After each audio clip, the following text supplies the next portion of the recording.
I went out recently. I'm trying to get out there, you guys. I'm trying to stay open. When I move to a new city, at first, it sort of closes my heart. It compacts it down into its densest form.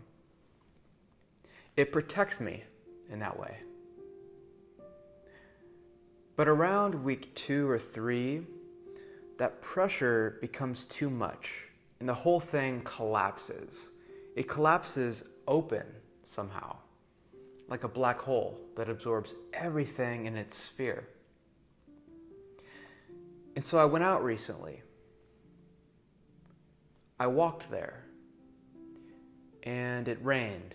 It poured on the way, and the rain tried to close me. It left me drenched, disheveled, clinging to my melting self-image. But I let the costume of Tyler slowly drip off, and I walked into the venue.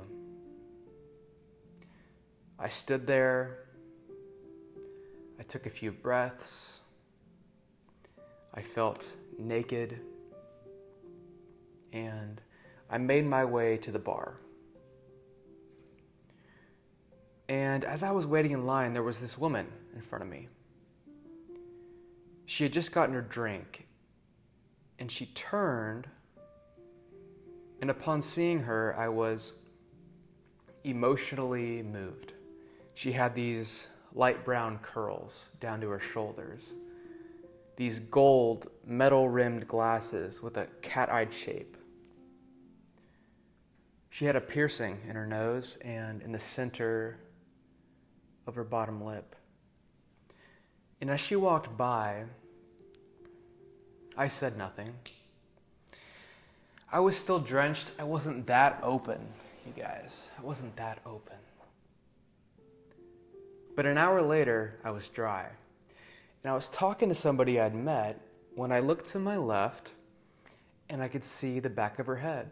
She was standing there, just arm's length away, dancing to herself. And as if the universe was acting upon its own accord, I watched my hand slowly but deliberately reach out, and I tapped her on the shoulder. As she turned, I said, "What's your name?" She said, "My name's Kat." I knew I had a buzz the moment I replied with, "Kat with a K or with a T?" She laughed at my verbal fumbling. She said, "Kat with a both." I smiled and looked at my drink and gave it an approving nod as if to say, "Hey, you've taken me somewhere." She and I talked for a few minutes, and something about it felt right. But the music was loud, and I hate competing with my environment when I'm trying to connect. I said, "Let's go outside and talk." And so we did. I found an open area on the outer brick wall of the building, safe from the rain. And as I leaned against the wall and looked to her, there was an overhead light that hit her softly and evenly. And I took this beautiful stranger in. You know, when you're connecting with somebody, there's this moment, if you let it, where the feeling of you, that place you think you are, it dissolves. And you're left with this frame, this open, conscious frame of color and light. You can sense the edges, but it's not quite rigid. It's a space where you fail to find yourself,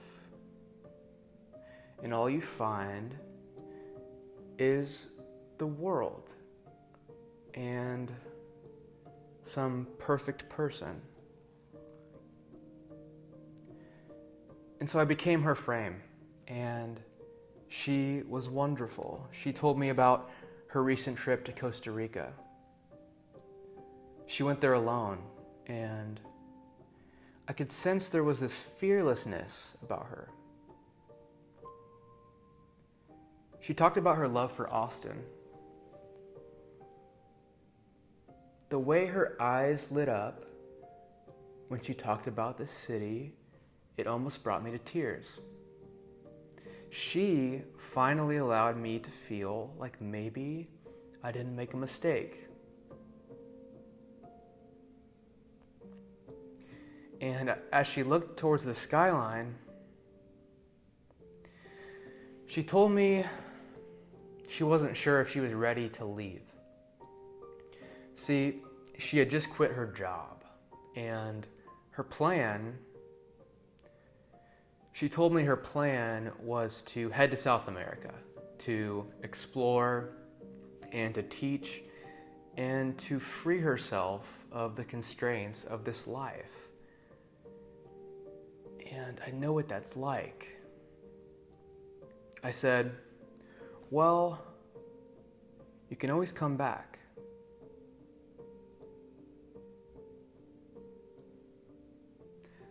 I liked this woman. I said, we should hang out sometime. She held my gaze without a flinch. And she replied, we should hang out now. Her urgency, her openness made a mockery of my tacit assumption that sometime could somehow be better or safer or even exist. And she showed me, with a simple substitution of a word, the difference between fear and love. And so we did. We dove headfirst into the heat of the Austin darkness. Two strangers who went out alone, who stayed open, and eventually found our way to each other. It was 3 a.m. and I knew I needed to leave. And as we hugged each other, we held each other for a moment. And in the spirit of our seemingly faded togetherness, I said, stay open, never close.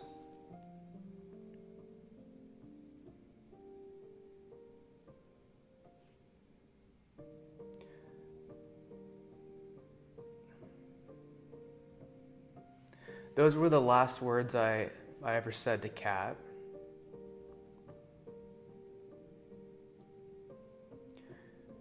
Three days later, she ended her own life.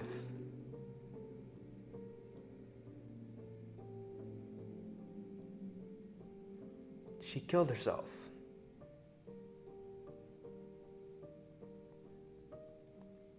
I mean, what do I do with that? For my whole life, she was nobody. For a Thursday evening, she was everybody. On a Sunday, she didn't exist. And I carry her. I learn from her. She's in these words. She's behind the eyes of every stranger I've encountered since. And I'm glad that she's free. You can just never know what somebody's going through. I think about her courage, how much it must have taken that night to go out with an open heart. And how lucky to be the stranger, to hold the space for her, to be her frame, and to see her precisely how she wanted to be seen on one of her final days.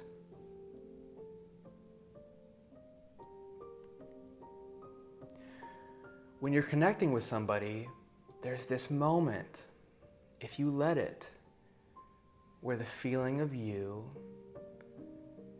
that place you think you are, it dissolves. And you're left with this frame, this conscious, open frame of color and light. And to hold someone in that with clarity, with love, with every ounce of your attention, may be the greatest gift you ever give.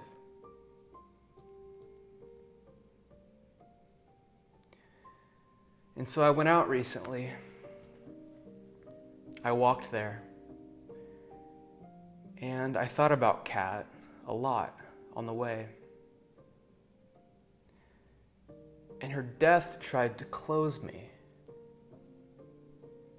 It left me confused, heartbroken. But I let the sadness of her passing slowly drip off, and I walked into the venue. I stood there. I took a few breaths. I felt naked, and I made my way to the bar.